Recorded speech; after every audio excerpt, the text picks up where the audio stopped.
Good afternoon students. मैं विजय सिंह आप लोगों के लिए आज फिर एक नया टॉपिक लेकर आया हूँ। स्टूडेंट्स,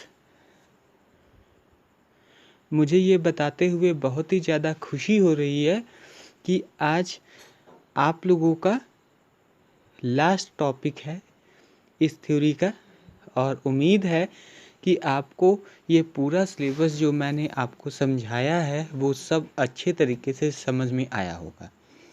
तो आज मैं आप लोगों को जो लास्ट टॉपिक करवाने जा रहा हूँ उस टॉपिक का नाम है location of major muscles of body.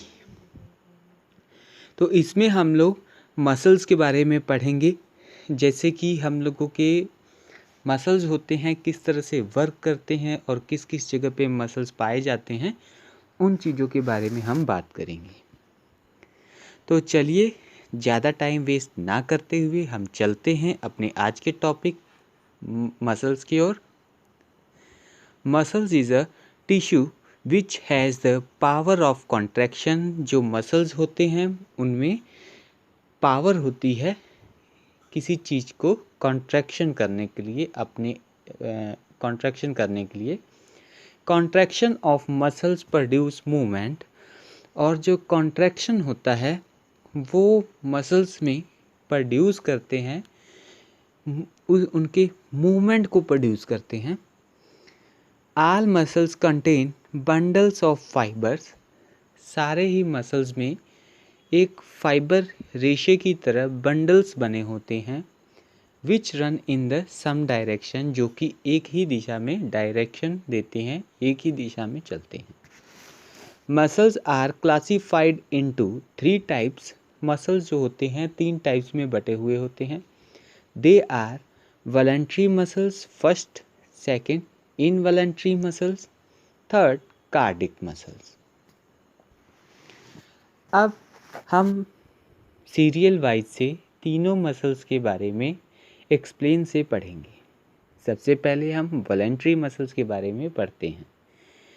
तो स्टूडेंट्स, वॉलंटरी मसल जो होता है वो स्ट्रेट और स्केलेटल मसल्स में आते हैं। It is under the control of will. It forms the flash of limbs and Trunks. और ये मसल्स जो होते हैं वो पूरी तरह से लिम्स एंड ट्रंक्स की ओर होते हैं। It contain unbranched fibres called मायोफाइबर्स। और ये बनते हैं उस फाइबर से जिसे हम मायोफाइबर्स कहते हैं। These fibres are cylindrical in shape containing. और ये जो है सिलेंड्रिकल शेप की तरह इकट्ठा होते हैं, बनते हैं। A distinct striations. B a number of nuclei. Each fiber is surrounded by a thin membrane called sarcolemma। और इस तरह से इसे जो है ये एक नंबर ऑफ न्यूक्ली होता है, यानी कि एक जो है केंद्र होता है।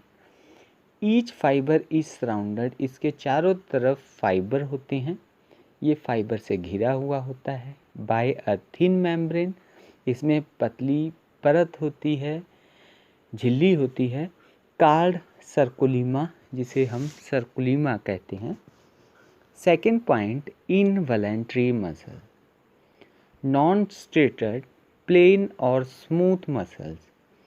ये जो इनवॉलंटरी मसल्स होते हैं नॉन स्ट्रेटेड होते हैं, प्लेन होते हैं और स्मूथ मसल्स होते हैं। It is not controlled by will. It is present in internal organ like stomach, intestine and uterus. और ये जो मसल्स होते हैं वो इंटरनल, अंदर के ऑर्गन में पाए जाते हैं, जैसे कि स्टमक, पेट, इंटेस्टाइन, आंत एंड यूट्रस।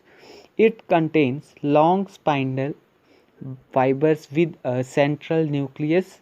ये बनते हैं स्पाइनल फाइबर से और बीच वाले केंद्रक से। The fibres are not striated and are not covered by any membrane, और ये जो है स्ट्रेट नहीं होते हैं और कवर्ड नहीं होते हैं, इसका कोई मेम्ब्रेन नहीं होता है, but they are joined together by a loose connective tissue, और ये जो है जुड़े हुए होते हैं लूज कनेक्टिव टिश्यू से। These muscles are controlled by autonomic nervous system, और ये जो है ऑटोनॉमिक नर्वस सिस्टम से रिलेटेड होता है। थर्ड पॉइंट है cardiac muscles. It is found only in the heart, ये जो मसल्स होते हैं ये हार्ट में पाए जाते हैं। It consist of short cylindrical and branch fibre, ये छोटे होते हैं, सिलेंड्रिकल होते हैं और फाइबर की शाखाएं होती हैं। The nucleus is centrally placed, the striations are weak, और ये जो है आपकी न्यूक्लियस बीच में प्रेजेंट होते हैं। The cardiac muscle is not controlled by will, और ये जो है कंट्रोल नहीं करते हैं, बट इट कॉन्ट्रैक्ट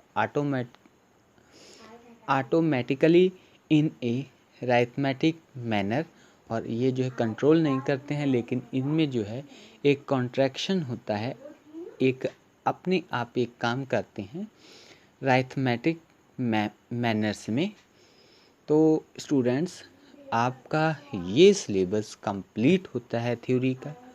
अब आप लोग इसे जो है अच्छे तरीके से इस पूरे सिलेबस को पढ़ें। अगर किसी को ऐसा लगता है कोई टॉपिक नहीं हुआ है तो वो आप हमसे पूछ सकते हैं, लेकिन आपका ये जो सिलेबस था वो कंप्लीट हो चुका है। उम्मीद है कि आप सब लोगों ने सीरियल वाइज जैसे जैसे मैंने टॉपिक कंप्लीट करवाया है आपने नोट किया होगा, और आप लोग इसे रिवाइज़ करिए। अब जो है हम लोग सभी लोग आपके जो नेक्स्ट प्रैक्टिकल का हिस्सा है उधर चलते हैं, और वो प्रैक्टिकल का हिस्सा हम कंप्लीट करेंगे, और थ्योरी का सिलेबस आपका कंप्लीट हो चुका है, और आज का हमारा टॉपिक भी कंप्लीट हो गया। तो अब हम लोग मिलते हैं नेक्स्ट वीडियो में नेक्स्ट टॉपिक के साथ। तब तक के लिए थैंक यू।